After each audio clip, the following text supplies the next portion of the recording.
মাগুরা জেলা আইনজীবী সমিতির যদি আমি সাধারণ সম্পাদক হই, তাহলে আমরা যেহেতু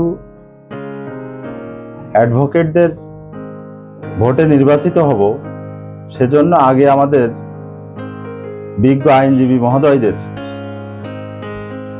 সুযোগ সুবিধা এবং তাদের প্র্যাকটিস এবং তাদের জীবনযাপন স্বাভাবিক আছে কিনা এবং স্বাভাবিকভাবে তারা তাদের পেশা করতে পারছে কিনা এবং তারা সম্মানের সাথে এই পেশায় নিয়োজিত থাকতে পারছে কিনা, এইটা হচ্ছে আমার প্রথম দেখার বিষয়। যেহেতু আমি আইনজীবীদের প্রতিনিধি, এইটা আমি প্রথমে দেখব।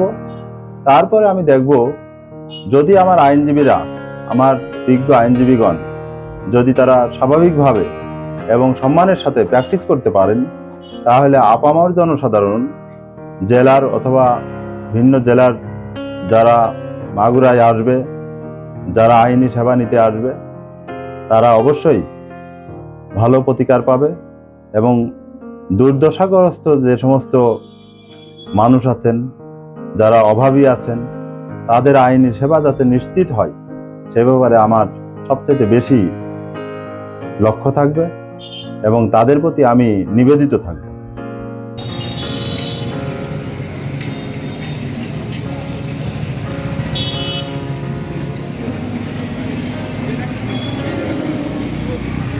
আমার বাবা অ্যাডভোকেট কাজী আব্দুল আলা একজন প্রবীণ অ্যাডভোকেট। উনি সিভিল প্র্যাকটিস করেন প্রায় 45-46 বছর হয়ে গেল। এই সুদীর্ঘ জীবন উনি পার করেছেন। সবচাইতে সৌভাগ্যের বিষয় যে উনি এখনো কোর্টে আসতে পারছেন। উনি একসময় এই আমাদের মাগুরা বারের 87 সালে এবং 90 সালে, 1987-1990 সালে উনি সাধারণ সম্পাদক ছিলেন এবং এছাড়া উনি কয়েকবার জিপি ছিলেন। যে আমার বাবা শুধু একজন